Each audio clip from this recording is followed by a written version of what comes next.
Hello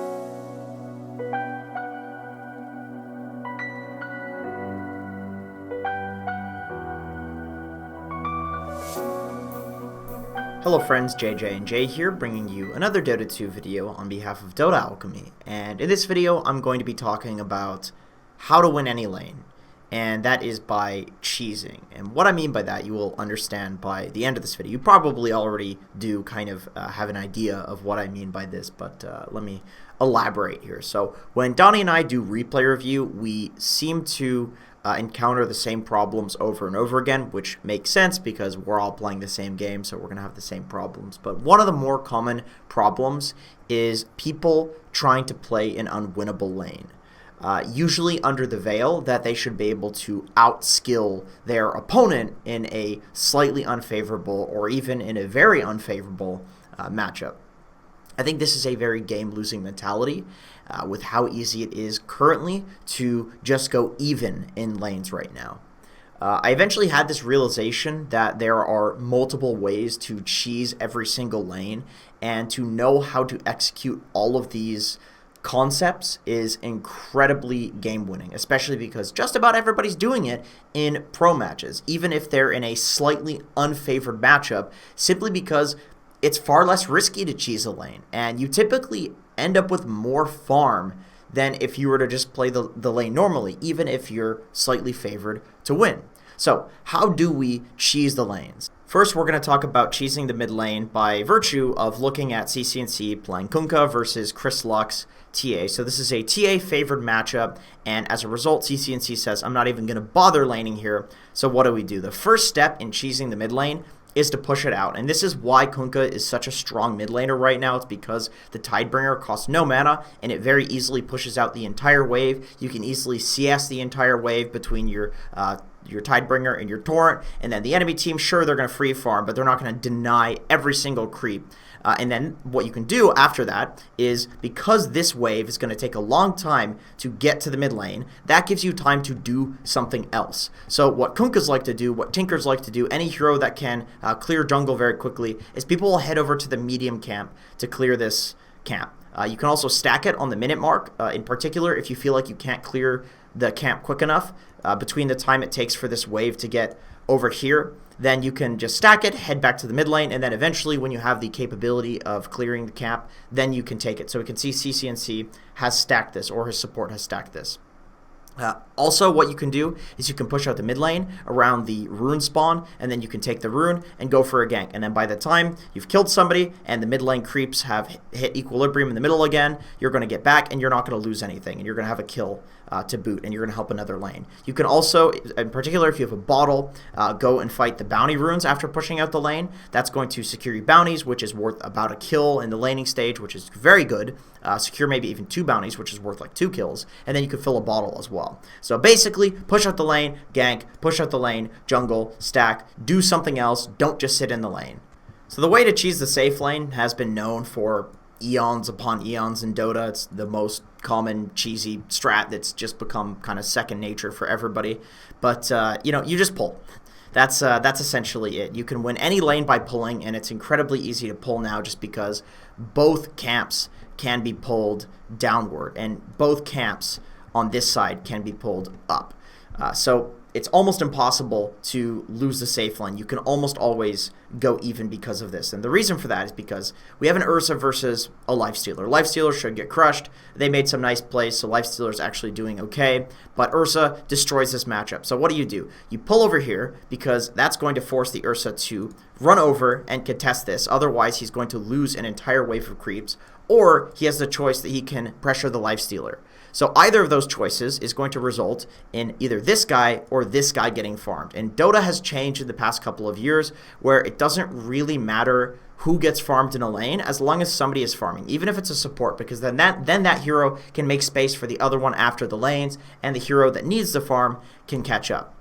So pulling, a couple of tips when it comes to pulling. We can see here that our boy on the Winter Wyvern, we'll go back a little bit, he does a tactic which makes pulling incredibly easy that I see a lot of people kind of mess up in replay review just because people try to run the creeps into the into the creep wave, but the problem with that is if you do that, then you have this really small window to pull. I don't even know the timings on pulling because it's not necessary if you use this trick. So when the creeps are about here, basically anywhere here, even if the creeps are here, you can pull and just pull into the tower area. But you pull down, and if there's a ranged creep, you let it hit you, and then you run into the creep wave with the projectile following you. And you can do this with melee creeps as well. And the reason that you can do it with melee creeps as well is because it's not really the projectile that matters. It's just that when the creep hits you, there's an aggro radius that is going to extend and pull the creeps. And that aggro radius is much larger based on attacks than it is based on just creeps walking near other creeps. So if you're doing that, you don't even need to know pull timings, to be honest. You just need to get a feel for it. And then we can see here that he pulls through. Once again, he's probably going to get hit by the creep. Okay, he actually does the straight pull through just because it's so close that you don't have to. And this is going to basically mean that Lifestealer's gonna farm. In fact, he's actually over here farming this stack. So they're using this creep pull as a way to farm the stack, which is another little cheese tactic. But you can pull down like this. If you tango a tree here and then tango a tree here, you can pull down like this. You can pull this down. You can pull this to the side here. You can pull this over like this.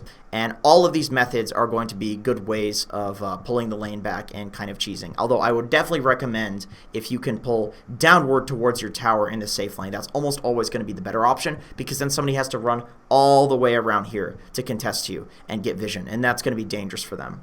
Here you can tango a tree up here, I believe that would work, and you can pull into your tower and pull creeps there. You can pull over like this to the side. You can pull to the side here, and then of course you can pull like this. You can also tango a tree here and a tree here, and then pull this that way if you want even more area that the enemy team would have to come to contest you.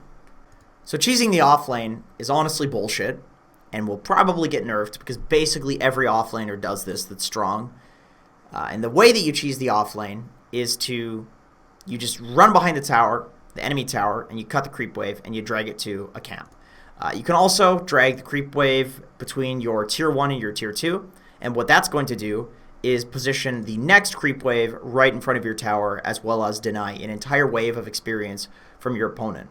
So you can imagine the situations in which that's a viable strategy. Basically, if you feel like you can only pressure your opponent when the creep wave is right here, or if you need a bit of a level advantage, like let's say you want to get level 2 first, and then you can pressure your opponent, that's really great to do. Basically, every pro team does that. They drag the second wave right here. And then they'll start doing tactics like this, where you just cut the creep wave somewhere along here, drag it to this camp, or this camp, and then you just get twice the farm. And the problem with this, and the reason that I think this is going to get nerfed, is because there's honestly just way too much space between these towers that as an offlaner you can very safely do this alone. And if they ever want to come contest you, well, look how far away these areas are from this tower. This tower is going to get pounded by creeps if they run over and contest you. So they're going to lose the tower for trying to contest you, and that's not going to be worth it. So this is basically unstoppable. You can't stop somebody from doing this.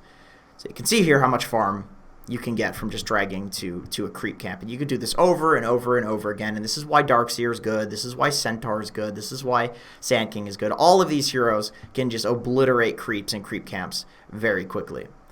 So basically the idea behind this is all of these heroes are going to be very effective with farm.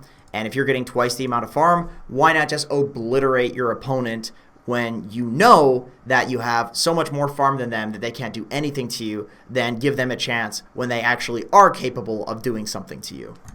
So next I want to briefly talk about when to actually cheese. And I would say if you're in a matchup that you think is like 60% favorable for you or less, like 60%, not 50%, like if you think that you could probably win but you're not 100% sure, it's better to have false positives than false negatives. So essentially, you would much rather farm a lot in lanes that you could win rather than to feed in lanes that you should lose but think you can win.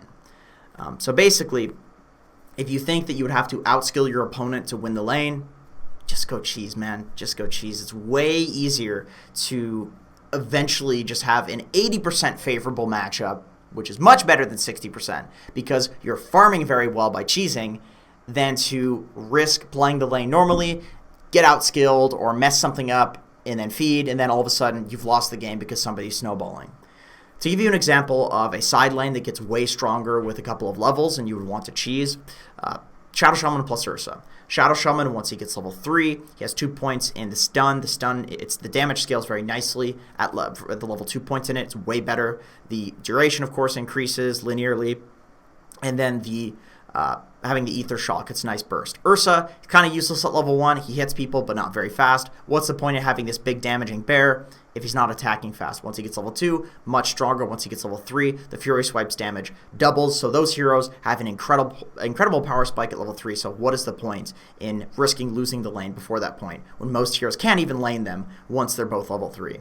To give you a mid-example, we saw it earlier, Kunkka may get completely destroyed by something like a Monkey King or TA, but once you get level 6, you can actually enter into that lane and kill them with Boat. And a lot of the time, that's when you see Kunkka stop cheesing because they have that kill threat. So in either situation that I just mentioned, it's better to cheese the lane until you know that you're stronger, and that way you're going to have zero risk of losing the game to somebody just snowballing completely because they destroyed you in lane. Why even risk that?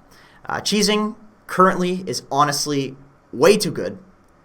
Generally, you should do it if you're not sure, and it's probably due for a nerf. So let that just be, I guess, a testament to how strong it is right now, is that almost always people do it, even if they think, maybe 60% is even a low number. Maybe even people are doing it in like 70% favored matchups, just because you get so much farm from cheesing, and yeah, it's going to get nerfed. Anyway, thank you for watching. I do appreciate it, and I hope to see you in another video.